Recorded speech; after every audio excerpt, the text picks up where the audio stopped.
ये तो नाज़रीन, आज की वीडियो में हम एक बहुत ही शानदार कहानी लेकर आए हैं, दिल दुखाती रवादार एक परिंदे की। उम्मीद करती हूँ कि आपको कहानी अच्छी लगेगी। तो चलिए कहानी स्टार्ट करते हैं। अगर अच्छी लगे तो फीडबैक जरूर दीजिएगा। Thank you.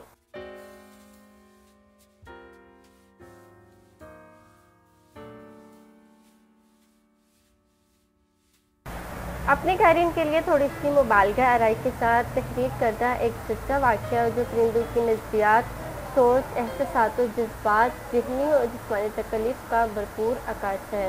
इंसान जो कि अपने आप को अशरफ मखलूक़ात समझता है, वो ये बात अक्सर भूल जाता है या शायद दानिस्ता तौर पर नज़रअंदाज कर देता है कि हम परिंदे और जानवर ही क्या, दरख्त, फूल, पौधे भी अल्लाह अज़्ज़ व जल ने तख्लीक करदा ज़िंदा मखलूक है। हम परिंदों और जानवरों को भी अल्लाह सुब्हान व तआला ने इन्हीं एहसासात और जज्बात से नवाजा है जिन पर इंसान फ़ख्र व नाज महसूस करता है। प्यार, मोहब्बत, नफ़रत, हसद, दुख और रंज, सदमात के तमाम जज्बात हमारी भी रूह का हिस्सा है।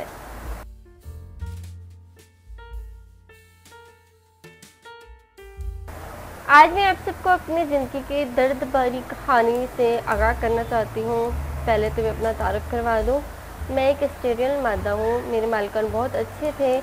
जब मैं और मेरा हमसफ़र इनके घर आए, तब से जैसे हम इनके ख़ानदान का हिस्सा ही बन गए। वो हमारा हर तरह से भरपूर ख्याल रखते थे। मैंने सुन रखा था कि इंसान ख़ता का पुतला है।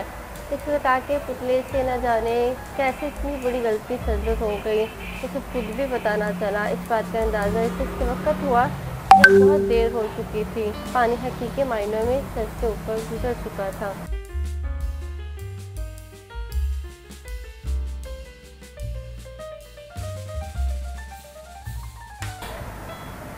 हमारे मालिक ने हमारे लिए एक छोटा मगर साफ सुथरे मस्कन का इंतज़ाम कर रखा था। मैं और मेरा शोहर सुकून से अपने घर में मकीन थे। वक़्त पर दाना पानी दिया जाता था, सफाई का ख़ास ख्याल रखा जाता था। इनके बच्चे स्कूल से आते ही हमारे पास आ जाते और हमसे हमारे हालो अहवाल दरियाफ़्त करते और बातें करते। इन बच्चों का इतना अपनायत भरा रवैया हमें मज़ीद खुश कर देता। एक दिन हमारे घर का दरवाज़ा खोला गया और हमने एक अजनबी को अपने घर में दाखिल होते देखा। वो हमारी तरह की मादा ऑस्ट्रेलियन तोती थी। शुरू में तो हमें बहुत गुस्सा आया, लेकिन जैसे इंसान अपना घर खुशदिली से किसी के साथ बांटना पसंद नहीं करता, बिल्कुल इसी तरह हमें भी अपना मस्कन शेयर करना नागवारा तो गुजरा, मगर हमारे बस में ना था।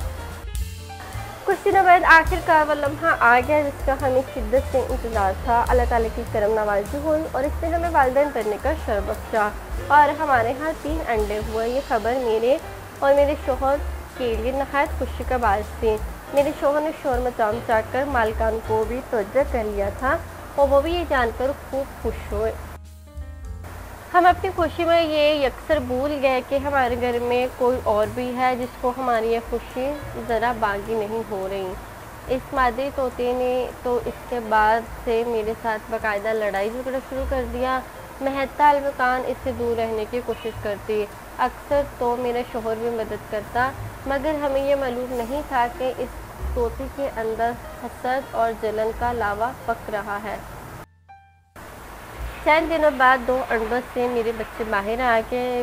बस फिर क्या था, मेरे और मेरे शौहर की ज़िम्मेदारी में मज़ीद इजाफ़ा हो गया।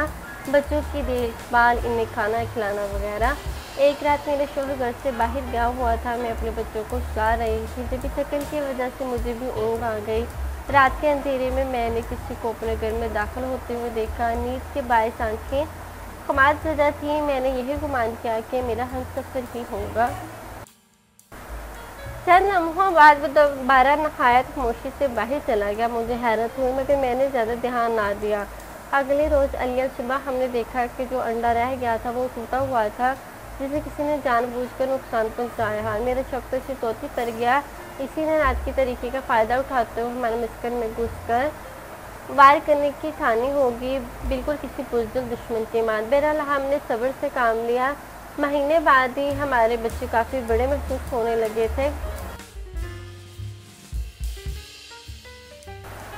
एक दिन मैं अपना दाना खाने में मसरूफ़ थी, जबकि मेरा शौहर घर पर बच्चों की हिफाजत के फ़राइज़ सर अंजाम दे रहा था। यकदम मुझे अपने घर से शोर शराबे की आवाज़ आई, जिसमें हमारे मासूम बच्चों की चीखें कहीं दब कर रह गई थी। मैं फ़ौरन अपने घर की तरफ लिपटी तो एक अजीब मंजर मेरी आंखों के सामने था। हादसे तोते हमारे बच्चों पर हमला आवर थी। मेरा शोहर अपनी सी कोशिशों में परोसा इन्हें बचा सके। मेरी तो आंखों में जैसे खून उतर आया। मैंने एक ज़बरदस्त हमला अपने मुखालिफ पर किया, जो मेरी मौजूदगी से किसी कदर काफिल थी। बस फिर क्या हुआ कि यूँ समझे मैदान जंग में गुमान कान पड़ा। मेरा शौहर फ़ौरन ही बाहर चला गया। आप सोचते होंगे इसने ऐसा क्यों किया? चलिए आपकी उलझन को सुलझा दूँ। नर तोते अपने आप को ऐसे मौक़ों पर बिल्कुल अलग थलग कर लेते हैं जब मादा तोतों में लड़ाई हो रही हो। बस फिर क्या था, मैं ना सिर्फ अपना दफ़ा आप करना था, बल्कि अपने बच्चों को मज़ीद किसी नुकसान से बचाने की ज़िम्मेदारी मेरे नाज़ुक कंधों पर आन पड़ी थी। इस लड़ाई में मुझे भी काफ़ी ज़ख्म आए। वो मैं ताकत में अपने मुखालिफ से बहुत कमज़ोर थी, फिर भी अल्लाह ताला की मदद से मैं इस ज़ालिम तोते को घर से भगाने में कामयाब हो गई।